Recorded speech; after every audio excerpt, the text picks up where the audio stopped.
قرآن مجید کے 16ویں پارے میں آج آیت نمبر 83 سے 110 تک کا جو تذکرہ ہے وہ حضرت ذوالقرنین رضی اللہ تعالیٰ عنہ۔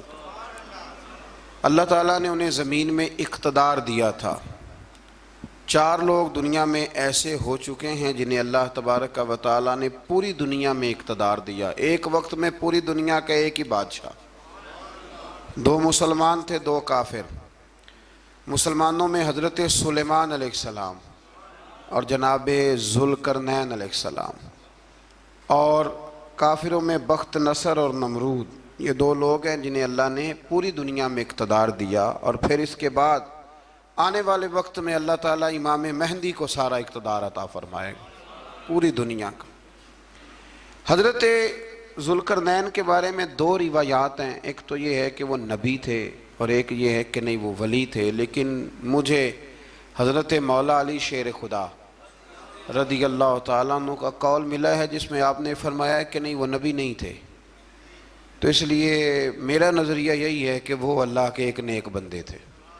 اللہ نے انہیں پوری زمین میں اقتدار دیا۔ وہ ایک مہم پہ نکلے، ان کا ارادہ بنا کہ میں ذرا دنیا کا چکر لگاؤں، تو انہوں نے سفر شروع کیا کہ میں دیکھوں ذرا سورج غروب کہاں ہوتا ہے۔ تو فرماتے میں پہنچا، بڑا گیا، لیکن میں اس مقام تک پہنچ گیا جہاں سورج غروب ہوتا ہے، تو پھر میں نے دیکھا کہ ایک سیاہ کنواں ہے جس کے اندر جا کے وہ چھپ گیا ہے، لیکن رب کریم کی اس حقیقت تک میں پہنچ سکا نہیں۔ پھر آپ فرماتے ہیں کہ میں آگے نکلا تو مجھے ایک قوم کے بارے میں بتلایا گیا جو بڑی خونخوار قوم تھی، بڑی خونخوار، اس کو یاجوج اور ماجوج کہا جاتا ہے۔ یہ قوم اتنی خونخوار تھی کہ یہ درندوں کو بھی کھا جایا کرتی تھی، اتنے لمبے چوڑے ان کے قد تھے، اتنے زیادہ طاقتور تھے کہ سانپ اور بچھو بھی کھا جاتے تھے۔ یہ نکلا کرتے تھے سبزے کے دنوں میں تو ساری کھیتیاں اجاڑ جاتے تھے، ہر چیز تباہ کر جاتے تھے، حتیٰ کہ انسانوں تک کو کھا جاتے تھے۔ تو حضرت ذوالقرنین جب وہاں پہنچے، اللہ تبارک و تعالیٰ نے انہیں ان مظلوم لوگوں کا مددگار بنایا جن پر یاجوج اور ماجوج کی قوم ظلم کرتی تھی۔ انہوں نے آپ سے کہا کہ حضور مہربانی فرمائیں، اس قوم سے تو ہماری جان چھڑائیں۔ آپ نے فرمایا تم میری مدد کرو۔ انہوں نے کہا حضور کس طرح؟ فرمایا بس جسمانی طور پر میری مدد کرو۔ تو آپ نے پھر وہاں ایک دیوار بنائی، ایک دیوار، لوہا کاٹ کر، سیسا پگھلا کر، پتھر ڈال کر ایک بڑی موٹی تازی دیوار بنائی، اور اتنی اونچی بنائی، اور پھر اس کے چاروں جانب آگ جلائی تاکہ وہ لوہا اس طرح پگھل جائے کہ وہ دیواروں کے ساتھ چپک جائے، تاکہ کوئی آدمی پیر رکھنا چاہے تو پیر رکھ کے اس پہ چڑھ نہ سکے۔ آپ نے وہ دیوار بنائی۔ اب اس قوم کا حال یہ ہوا کہ وہ اس کے اندر قید ہیں، وہ صبح جب اٹھتے ہیں تو اس کو توڑنا شروع کرتے ہیں، توڑتے رہتے ہیں، تو جب شام ہوتی ہے تو ان میں سے ہر روز ایک شخص کہتا ہے اتنی رہنے دو، باقی کل کریں گے۔ لیکن جب وہ سویرے اٹھتے ہیں تو اللہ تعالیٰ اس دیوار کو پھر سے مضبوط فرما دیتا ہے۔ نبی کریم علیہ السلام نے فرمایا قرب قیامت میں ایک وقت آئے گا، قیامت کے قریب جا کے ایک ٹائم ایسا آئے گا کہ اس مخلوق میں سے ہی ایک شخص پکارے گا، اور پکار کے کہے گا کہ اب سو جاؤ انشاءاللہ۔ اللہ ان کی زبان پہ جاری کہے گا اب سو جاؤ اور سویرے انشاءاللہ یہیں سے شروع کریں گے۔ تو فرمایا وہ چونکہ انشاءاللہ کہیں گے تو پھر اللہ تبارک و تعالی اگلے دن اس دیوار کو وہیں پہ رکھے گا جہاں رات کو انہوں نے اسے چھوڑا تھا۔ اگلے دن وہ توڑیں گے تو دیوار ساری ٹوٹ جائے گی، اور پھر اللہ تبارک و تعالیٰ کا فضل ہوگا تو مسلمان کی طرف وہ بڑھیں گے، وہ قتل و غارت کریں گے، پھر سے وہی درندگی کریں گے، تو پھر حضرت عیسیٰ علیہ السلام ان کے لیے دعا کریں گے۔ تو دعا کا یہ حال ہوگا کہ ان کے وجود پر کچھ ایسی چیزیں برآمد ہوں گی جن کی وجہ سے وہ مر جائیں گے، ختم کر دیے جائیں گے، قیامت کے قریب جا کے وہ دوبارہ آئیں گے۔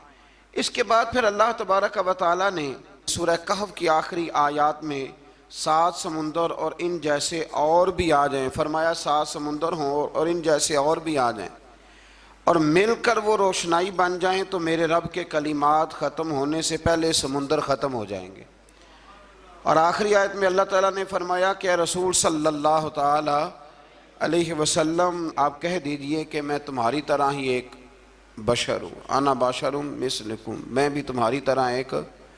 اب مثلکم کا بہت سارے لوگوں نے ترجمہ اپنی طرح کا کر لیا ہے، حالانکہ حضور صلی اللہ تعالی علیہ وسلم نے فرمایا کہ بشر ہونے میں تمہاری طرح ہوں، رسول ہونے میں تمہاری طرح نہیں، اللہ کا حبیب ہونے میں تمہاری طرح۔ اور وہ یہ جو میں کہہ رہا ہوں نا نہیں، تو یہ صحیح بخاری کے لفظ ہیں، حضور نے فرمایا ایکم مثلی، کون ہے تم میں جو میری طرح ہو، یہ صحیح بخاری کے لفظ ہیں۔ اللہ تبارک و تعالی سمجھنے کی توفیق عطا فرمائے۔ پھر اس سے آگے سورہ مریم شروع ہوتی ہے۔ اس صورت میں اللہ تبارک و تعالی نے حضرت زکریا علیہ السلام کا ذکر فرمایا ہے کہ وہ لا ولد تھے اور بڑھاپے کی عمر کو پہنچ چکے تھے۔ انہوں نے اللہ تعالیٰ سے اولاد کی دعا کی جو ان کا اور آل یعقوب کا وارث ہو، تو اللہ تعالیٰ نے انہیں بیٹے کی بشارت عطا فرمائی جس کا نام انہوں نے یحییٰ رکھا، بلکہ یہ نام انہوں نے پہلے سے رکھ لیا تھا، یہ یحییٰ نام انہوں نے پہلے سے رکھ لیا تھا۔ مجھے اب لوگ کس سینس میں مسئلہ پوچھتے ہیں یہ نہیں مجھے بتا، لیکن مجھ سے ایک دوست نے کچھ دن پہلے پوچھا کہ پیدائش سے پہلے بچے کا نام رکھنا جائز ہے، تو میں نے انہیں کہا کہ ہاں آپ سورہ مریم پڑھیں گے تو آپ کو اندازہ ہوگا کہ حضرت زکریا نے بیٹے کا نام پہلے ہی رکھ دیا تھا، کیونکہ انہیں یقین کامل تھا کہ رب کریم مجھے بیٹا ہی عطا فرمائے گا۔ تو حضرت یحییٰ علیہ السلام کو اللہ تعالیٰ نے بچپن میں ہی نبوت عطا کی اور کتاب دی۔ ان کے اوصاف یہ بیان کیے کہ وہ پاکیزہ اور متقی تھے، ماں باپ کے ساتھ نیکی کرنے والے تھے اور سرکش نہیں تھے۔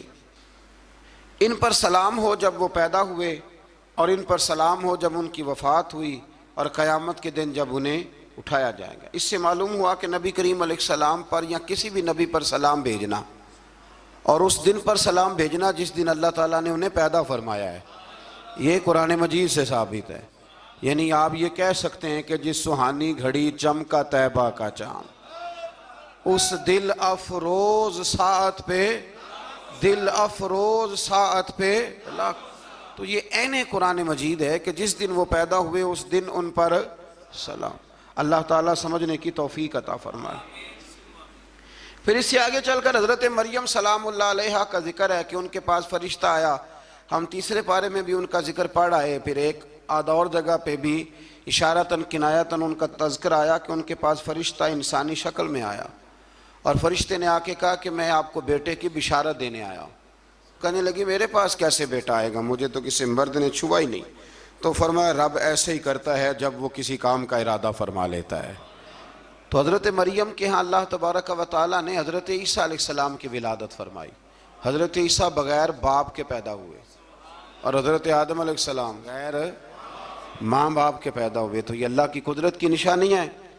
اب حضرت عیسیٰ علیہ السلام کی جب ولادت ہوئی تو یہ آپ کا معجزہ اور حضرت مریم کی کرامت سامنے آئی کہ آپ ایک خشک کھجور کے نیچے بیٹھی تو اللہ تعالیٰ نے اسے سرسبز و شاداب کر دیا، اور آپ اس کو ہلاتی تھی تو وہ کھجوریں گرتی تھی۔ بڑی پریشان تھی آپ کے قوم کے سامنے کیا منہ لے کے جاؤں گی، لوگ کیا کہیں گے۔ لوگوں کے لیے الزام لگانا، پروپیگنڈا کرنا بڑا ہی آسان کام ہے۔ دو ہی تو کام دنیا میں آسان ہے، ایک بدگمانی کرنا اور ایک غیبت کرنا، اور اتنا مزیدار کام ہے کہ آپ ساری دیہڑی کرائیں، کوئی بندہ تھکنے کو تیار معاذ اللہ ثم معاذ اللہ سارا دن، اور اگر آپ کہیں کہ اللہ کا ذکر کرو تسبیح لے لو صرف 500 دفعہ درود شریف پڑھ لو تو پھر کیا بنے گا، کام یاد آ جائے گا، بہت سارے لوگوں نکل لیں گے۔ کبھی کبھی کچھ چیزیں بڑی یاد رہ جاتی ہیں۔ ایک شاعر نے ایک شعر کہا تھا، میری تھوڑی سی شعری ذوق ہے تو مجھے دلچسپی ہے، رہ جاتی ہیں کچھ باتیں ذہن میں۔ ایک دفعہ ہمارے ایک دوست کے بارے میں کچھ پراپیگنڈا ہونے لگا تو میں نے انہیں ایک شعر لکھ کے بھیجا، مجھے یاد تھا، میں نے ایک شعر لکھا۔ کسی شاعر نے کہا تھا کہ مخلوق تو فنکار ہے اس درجہ کے پل بھر میں، سنگے در کعبہ سے بھی اصنام تراشے۔ کعبے کے اندر سے مٹی لے کے لوگ بت بنا لیتے ہیں اور اللہ کا شریک بناتے ہیں۔ تو کہنے لگا شاعر کہ مخلوق تو فنکار ہے اس درجہ کے پل بھر میں، سنگے در کعبہ سے بھی اصنام تراشے۔ تم کون ہو کیا چیز ہے داغ کبابی، لوگوں نے تو مریم پہ بھی الزام تراشے۔ لوگ تو منٹ لگاتے ہیں، وہ جو رہی مسجد میں، پلی مسجد میں، لوگوں نے الزام لگانے کا وقت آیا تو الزام لگا دیا، سید عائشہ صدیقہ پہ لگا دیا، صدیق کی بیٹی اور صدیقہ۔ آپ سوچ سکتے ہیں کہ لوگ کہاں تک جاتے ہیں اور باتیں کہاں تک پہنچتی ہیں۔ تو یہ میرے رب کریم کا فضل اور کرم ہے کہ جناب مریم کی برات کا اعلان بھی قرآن نے کیا اور حضرت عائشہ صدیقہ کی برات کا اعلان بھی قرآن پاک نے فرمایا، یہ بھی قرآن مجید نے فرمایا ہے۔ اور کل پرسوں بھی بات ہو رہی تھی حضرت یوسف علیہ السلام کی، تو الزام تو لگتے رہتے ہیں۔ تو میں نے اس دن بھی سوال کیا تھا، پھر دہراتا ہوں کہ غلطی کیا تھی حضرت یوسف کی؟ کبھی کنواں اندھیرا، کبھی بھائیوں کے تھپڑ، کبھی مصر کا بازار، اور ذرا سوچو تو صحیح، جب بولیاں لگتی ہیں انسان کی تو کیا حال ہوتا ہے۔ اور پھر ذرا یہ بھی تو دیکھو نا کہ جب زلیخا نے الزام لگایا تو پھر کیا حال ہے، اور پھر 12 سال کی جیل پر رب فرماتے ہیں شانیں میں نے یوسف کو ہی عطا فرمائی ہیں۔ تو حضرت مریم سلام اللہ علیہا جب وہ بیٹا لے کے گئی ان کے پاس تو انہوں نے کہا یہ کہاں سے آ گیا؟ تو آپ فرمانے لگی میں نے تو چپ کر روزہ رکھا ہوا ہے، اسی سے پوچھ لو یہ کہاں سے آیا ہے، یہی بتائے گا۔ پنگوڑے میں تھے حضرت عیسیٰ علیہ السلام، پنگوڑے میں، تو قرآن مجید کہتا ہے کہنے لگے قال انی عبد اللہ، حضرت عیسیٰ بولے اور بول کے کہنے لگے میں اللہ کا بندہ ہوں، اور آتانی الکتاب، خالی نہیں آیا، کتاب ساتھ لے کے آیا ہوں، وجعلنی نبیا، اور اس نے مجھے نبی بنا کے بھیجا ہے۔ تو حضرت عیسیٰ علیہ السلام پنگوڑے میں ہیں تو کلام فرما رہے ہیں، اپنے نبی ہونے کا اعلان فرما رہے ہیں۔ اب اس بندے کے قریب جا کے اس سے سوال کرنے کو دل نہیں کرتا جو نبی پاک کے بارے میں کہتا ہے 40 سال کے بعد نبی بنے۔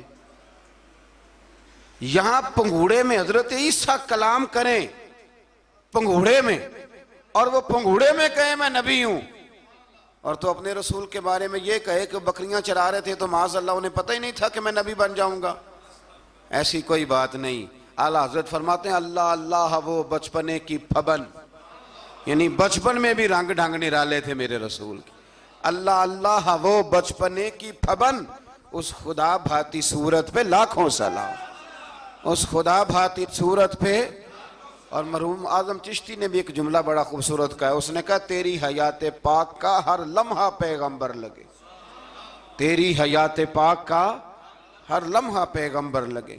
پھر اس سے آگے آیت نمبر 41 سے ایک بار پھر حضرت ابراہیم علیہ السلام کا ذکر ہے کہ وہ بہت سچے نبی تھے، انہوں نے اپنے چچا کو بے جان بتوں کی عبادت سے روکا، عذاب الہی سے ڈرایا۔ اس نے کہا کہ آپ ہمیں ہمارے خداؤں سے پھیرنا چاہتے ہیں، اس سے رک جائیں ورنہ ہم آپ کو سنسار کر دیں گے۔ ابراہیم علیہ السلام نے کہا کہ میں آپ کے لیے اپنے رب سے استغفار کرتا رہوں گا، وہ مجھ پر بہت مہربان ہے۔ تو اللہ تبارک و تعالیٰ نے انہیں اسحاق علیہ السلام بیٹے اور یعقوب علیہ السلام پوتے کی بشارت دی، اور یہ بھی فرمایا کہ یہ دونوں نبی بھی ہوں گے۔ پھر آیت نمبر 51 سے لے کر 58 تک مختلف انبیاء کا ذکر ہے۔ اللہ تعالیٰ نے اس میں فرمایا کہ حضرت موسیٰ کو برگزیدہ رسول، نبی اور اللہ کا رازدار کہا گیا، اور حضرت ہارون کی نبوت کا بیان بھی ہوا، اور حضرت اسماعیل کو وعدے کے سچے، نماز اور زکوٰۃ کا حکم دینے والے رسول اور نبی اور اللہ کا پسندیدہ قرار دیا گیا۔ ادریس علیہ السلام کو صدیق نبی قرار دیتے ہوئے فرمایا کہ ہم نے ان کو بلند جگہ پہ بٹھایا ہے۔ کہاں ہے ادریس علیہ السلام؟ چوتھے آسمان میں بھی، اور جنت کا قول بھی ہے۔ دو روایتیں ان کے بارے میں ملتی ہیں، ایک تو یہ ہے کہ وہ حضرت ملک الموت سے ایک دفعہ کہنے لگے تو میرا یار نہیں بن جاتا، اللہ ہی بھلا کرے۔ حضرت اسرائیل کو کہنے لگے دوست بن، جو کہا بن جاتے ہیں، دوستی ہو گئی۔ فرمانے لگے یار موت کا ذائقہ کیسے چکھاتا ہے؟ کہنے لگا میں آپ کو چکھا دیتا ہوں۔ آپ کو موت کا ذائقہ چکھایا اور دوبارہ پھر روح ڈال دی، آپ اٹھ کے بیٹھ گئے۔ کہنے لگے دوزخ تو دکھا، نے وہ بھی دکھا دی۔ فرمایا جنت تو دکھا، جنت بھی دکھائی۔ تو کہنے لگا واپس چلیں، فرمانے لگے اب تو نہیں جانا۔ کیوں؟ فرمایا رب فرماتا ہے ہم فیہ خالدون، جو جنت میں آئے گا یہیں رہے گا۔ نے کہا جناب وہ تو پہلے موت کا ذائقہ چکھنا ہے، پل صراط جو دوزخ کے اوپر ہے وہاں سے گزرنا ہے۔ تو آپ فرمانے لگے یہ دونوں کام میں کر چکا ہوں اور تو نہیں کرائے ہیں، لہذا میں آ گیا ہوں تو میں نے یہیں پہ رہنا ہے۔ اب حضرت ملک الموت علیہ السلام نے عرض کی مالک یہ تیرا بندہ، فرمایا تیری دوست بھی اس کے ساتھ لگی تھی تو میری توفیق سے ہی لگی تھی، اور یہ یہاں تک آئے بھی میری توفیق سے ہی ہے، میرا ارادہ بن گیا انہیں یہاں رکھنے کا، میری طلب بھی تو تیرے کرم کا صدقہ ہے، میری طلب بھی تو تیرے کرم کا صدقہ ہے، یہ پاؤں اٹھتے نہیں بلکہ یہ اٹھائے جاتے ہیں، تو یہ بھی تو اس کا کرم ہوتا ہے نا کہ وہ کس طرح کر کے کسی کو نوازتا ہے۔ آیت نمبر 59 میں اللہ تعالیٰ کے فرما بردار اور سرکش بندوں کے احوال اور جو ان کے آخرت میں احوال ہوں گے ان کا ذکر کیا گیا ہے۔ آیت نمبر 66 میں بتایا گیا ہے کہ منکرین آخرت حیات بعد الموت کے بارے میں ہمیشہ شک میں مبتلا رہے، انہیں یقین ہونا چاہیے کہ مرنے کے بعد دوبارہ وہی خالق زندہ کرے گا جس نے پہلی بار بغیر کسی نام و نشان کے پیدا کیا۔ آیت نمبر 76 میں بتایا کہ جو لوگ گمراہی میں مبتلا ہیں ان کے ابتلا میں اضافے کے لیے مہلت کی مدت بڑھا دی جاتی ہے، اور جو ہدایت یافتہ ہیں ان کو مزید استقامت نصیب ہوتی ہے۔ اللہ کے ہاں ثواب اور انجام خیر کے اعتبار سے باقی رہنے والی نیکیاں سب سے زیادہ بہتر، ایسی نیکیاں کریں جو باقی رہیں ہمیشہ، کیا کہتے ہیں؟ صدقہ جاریہ۔ آیت نمبر 81 میں فرمایا کہ مشرکین اس امید پر اللہ کے سوا معبودان باطل کی عبادت کرتے ہیں کہ مشکل میں ان کی مدد کریں گے، فرمایا ہرگز نہیں، وہ ان کے دشمن بن کے عبادت کا انکار کریں گے۔ آیت نمبر 88 میں بتایا کہ کفار نے اللہ کی طرف اولاد کی نسبت کر کے نہایت سخت بات کی، یہ تو اتنا سنگین جرم ہے کہ اس سے آسمان پھٹ پڑے، زمین شک ہو جائے اور پہاڑ ریزہ ریزہ ہو جائیں۔ مزید فرمایا کہ آسمان اور زمین میں جو کوئی بھی ہے سب اللہ کے حضور بندے بن کے حاضر ہوں گے۔ آیت نمبر 97 میں فرمایا جو لوگ ایمان لائے اور نیک کام کیے ان قریب رحمان لوگوں کے دلوں میں ان کی محبت پیدا فرما دے۔ یہ جو شرک والا معاملہ ہے نا، یہ بڑا سادہ سا ہے۔ کچھ لوگ آج نئے فلسفی اٹھے ہیں تو وہ کچھ عجیب و غریب سی باتیں دہریوں جیسی کرنے لگے ہیں، اور بعض مضامین ہم دیکھتے ہیں تازے جو چھپتے ہیں ان کے اندر بھی وہ اشارتاً کنایاتاً مذہب کی بنیاد پر تقسیم نہیں ہونی چاہیے، انسان بحیثیت انسان قابل تکریم ہے۔ تو ایک بات سمجھ لیں کہ جو مکان کی رجسٹری آپ کے نام ہے اگر کوئی اور دعویٰ کرے اس کا تو آپ کو برداشت ہے؟ یہ ہو نہیں نہ سکتا میاں، ملک میں وزیر کئی ہو سکتے ہیں پر وزیر اعظم ایک ہوتا ہے، اس کو سمجھ لیں۔ تو جب اللہ کی توحید میں کو کسی کو شریک ٹھہراتا ہے تو بہت بڑا جرم کرتا ہے، وہ بہت بڑا جرم کرتا ہے۔ یوں سمجھ لیں کہ جیسے آپ کی 5 مرلے کی زمین پہ کوئی آ کے قبضہ کرے، اسے مار دینے کو دل کرتا ہے۔ اس لیے یہ ساری زمین رب کریم کی ہے، آسمان و زمین کا خالق اور مالک۔ تو شرک ناپسندیدہ بات، ناپسندیدہ۔ سورہ طٰہٰ شروع ہوتی ہے۔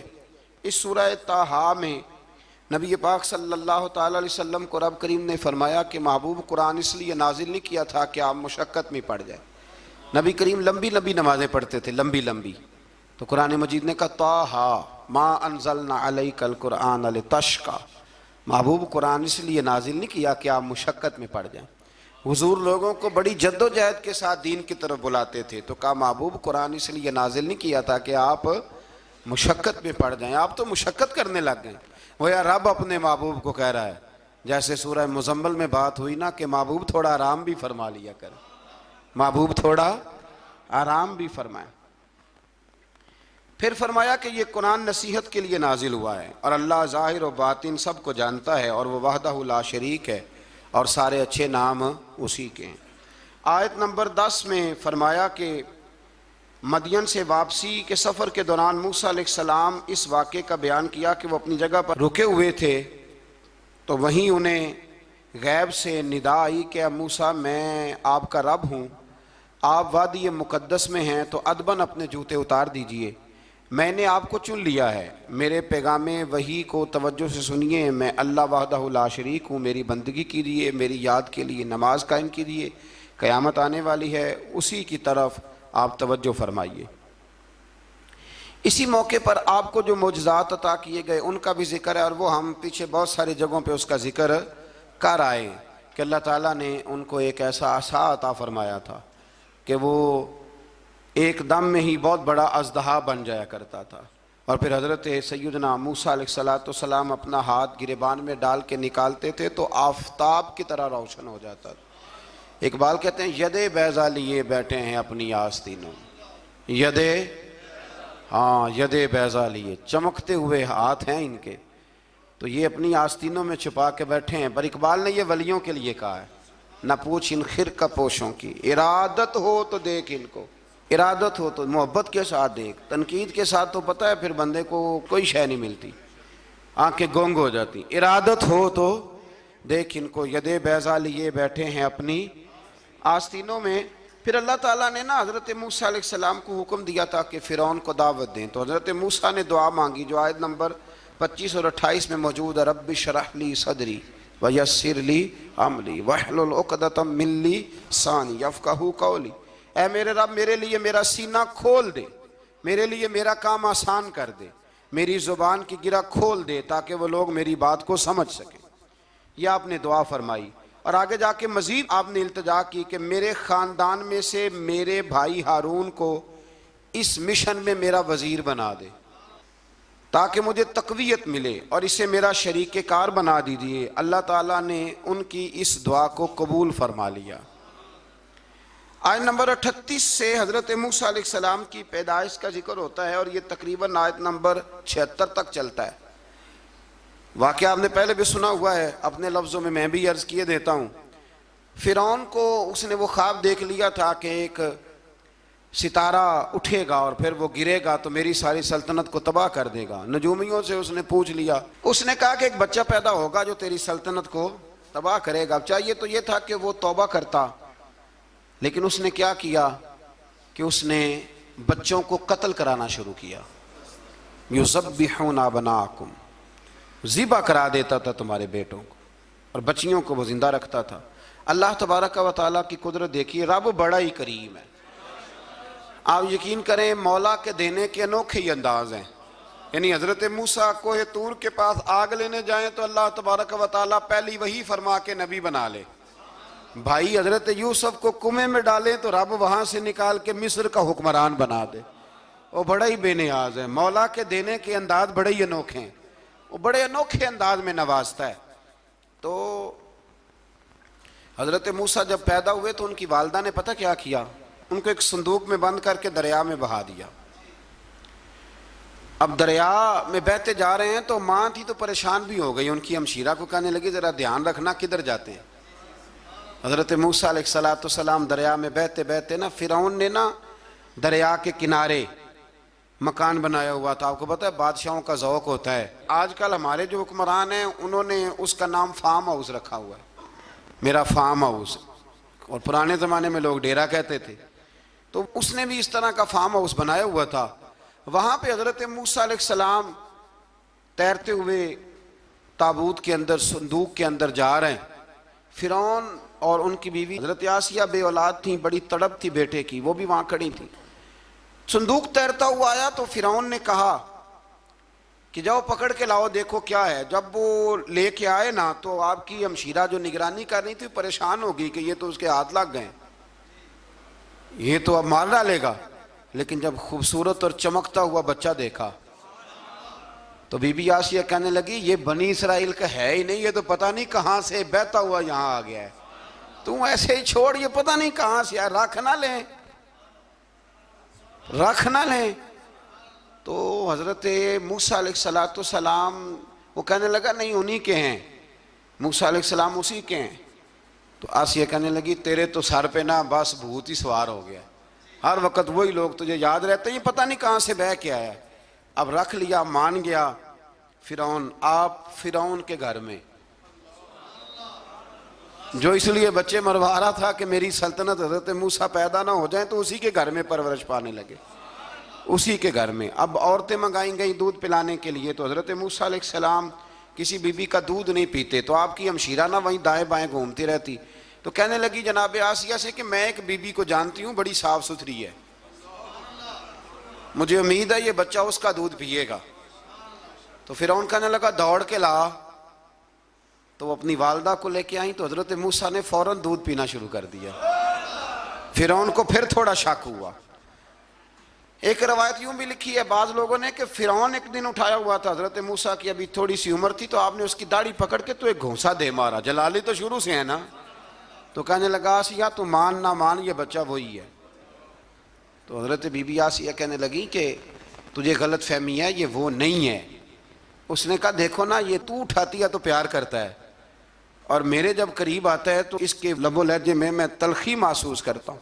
اس نے کہا بچوں کو کیا پتا، خیر ایک طرف اس نے کھانے پینے کی چیزیں رکھتی، ایک طرف انگارے رکھ دیے، وہ بھی حضرت آسیہ کہتی ہیں کہ تجھے سمجھ آئے بچے بچے ہوتے ہیں۔ حضرت موسیٰ بچے تو تھے پر تھے تو اللہ کے نبی نا، اللہ کے نبی تھے۔ جب اس نے کہا نا یہ بچے ہیں، تو حضرت موسیٰ علیہ السلام بجائے انگاروں کی طرف جانے کے نبی تھے، وہ سیدھے کھانے پینے والی چیزوں کی طرف بڑھنے لگے۔ فرعون کہنے لگا اب بتا، اللہ تعالیٰ نے حضرت جبریل کو بھیجا، انہوں نے کہا ادھر نہیں جانا آپ ادھر جائیے، تو آپ آگ کی طرف گئے اور ایک کوئلہ اٹھا کے زبان پہ رکھ لیا۔ تو آسیہ کہنے لگی سمجھ آئی، بچے کو کیا پتا کدھر جانا ہے کدھر نہیں جانا، اگر وہ اتنا ہی خیال ہوتا وہی بچہ ہوتا تو آگ۔ اور بعض مفسرین نے لکھا ہے یہ جو حضرت موسیٰ دعا مانگتے تھے نا رب اشرح لی صدری ویسر لی امری، یہ وہ آگ کا انگارہ جب کوئلہ منہ میں رکھا تھا نا تو اس کی وجہ سے زبان میں کچھ لکنت آ گئی، تو آپ دعا کرتے تھے کہ یا اللہ میری زبان کی وہ بند گرا کھول دے تاکہ میں کھل کے فرعون کے سامنے بات کر سکوں۔ وہیں حضرت موسیٰ پلنے لگے، وہیں پلے، وہیں جوان ہوئے، وہیں اللہ نے ساری دولتیں دی، بہن بھی ملی، ماں بھی ملی، اور سارے عزیزوں کا پیار بھی ملا۔ اسی گھر کے اندر اللہ نے پرورش کر کے فرعون کے ظلم سے بنی اسرائیل کو نجات عطا فرمائی۔ آج نمبر 77 سے موسیٰ علیہ السلام کو حکم ہوا کہ راتوں رات بنی اسرائیل کو لے کے نکل جائیں۔ انہیں اللہ کی طرف سے یقین دلایا گیا کہ ان کے لیے سمندر میں خشک راستہ نکال لیا جائے گا۔ فرعون نے ان کا تعاقب کیا اور سمندر میں غرق کر دیے گئے۔ اس مقام پر اللہ تعالیٰ نے بنی اسرائیل پر اپنے احسانات کا ایک بار پھر ذکر فرمایا۔ حضرت سعد بن ابی وقاص رضی اللہ تعالیٰ عنہ بھی ایک دن جہاد کے لیے نکلے تو رستے میں سمندر آ گیا۔ حضرت موسیٰ کی قوم کو نا سمندر نے رستہ دیا تھا، تو جناب سعد بن ابی وقاص سمندر کے کنارے کھڑے ہو کے اب وہ لوگ پوچھنے لگے حضور کیا کرنا ہے؟ فرمایا کرنا کیا ہے، ابھی دیکھیں کیا ہوتا ہے۔ تو فرمانے لگے وہ سمندر و دریا، اگر تو حضرت موسیٰ کی نافرمان قوم کو رستہ دیتا ہے تو ہم تو رسول اللہ کے فرما بردار غلام ہیں، ہمیں بھی رستہ دے۔ تو 12 رستے بن گئے دریا میں سے۔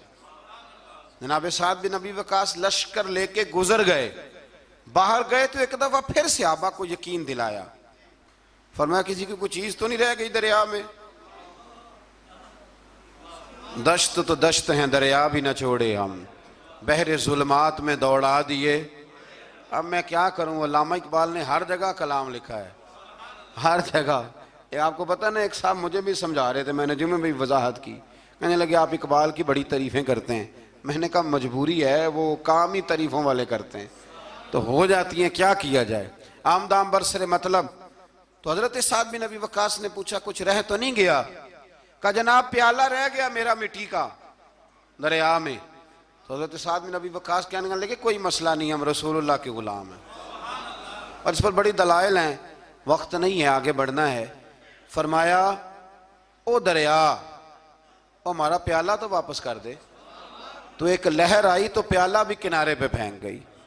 تو اللہ تعالیٰ نے حضرت موسیٰ علیہ السلام کو کی قوم کو وہاں سے نجات دی۔ آیت نمبر 85 سے سامری کا ذکر ہے۔ سامری ایک جادوگر تھا۔ جب حضرت موسیٰ علیہ السلام تشریف لے گئے نا کوہ طور پہ، تو اس نے نا سونے کا ایک بچڑا بنا دیا تھا، اور اس کے منہ میں ایسی تاریں اس نے لگائی تھیں کہ جب ہوا چلتی تھی تو وہ تاریں بجتی تھیں، مفسرین نے لکھا ہے۔ تو بنی اسرائیل والوں کو یہ کہتا تھا دیکھو یہ بولتا ہے، تو بڑے کمزور ایمان کے لوگ تھے، اس طرف متوجہ ہو گئے، اس طرف متوجہ ہو گئے۔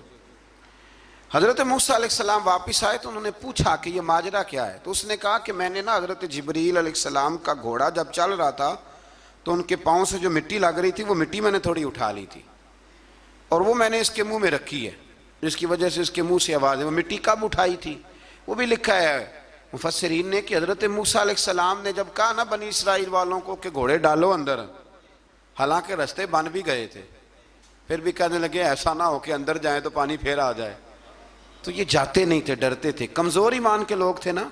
اصل مسئلہ نا اندر کا ہے۔ آپ یقین کریں یہ بڑی باکمال بات ہے، میں تو اس نتیجے پہ پہنچا ہوں تھوڑی سی زندگی گزار کے کہ یقین اگر مضبوط ہو نا تو انسان کی زندگی کا ہر کٹھن رستہ آسان ہو جاتا ہے۔ لیکن جن لوگوں کے اندر مسائل بہت زیادہ ہوتے ہیں ان کے لیے بیرونی کوئی کام کرنا بھی بڑا ہی مشکل ہوتا ہے۔ تو یہ لوگ کہنے لگے کیسے اندر جائیں گے تو پھر نہ پانی مل جائے، تو حضرت جبریل امین آئے گھوڑی پہ بیٹھے ہوئے، انہوں نے آگے آگے گھوڑی دوڑائی، تو آگے گھوڑی دوڑی تو ان کے گھوڑے خود بخود پیچھے دوڑ پڑے۔ حضرت سیدنا جبریل کی گھوڑی جہاں پیر رکھتی تھی وہاں سے سبزہ اگتا تھا، سامری جادوگر تھا، حیرت انگیز چیزوں کو جمع کر لیتا تھا، اس نے وہ جمع کر کے رکھ لی اور بچڑا بنا دیا۔ تو حضرت موسیٰ علیہ السلام نے جب اس سے پوچھا تو اس نے یہ بات بتائی اور کہنے لگا یہ تدبیر مجھے میرے نفس نے سجائی تھی۔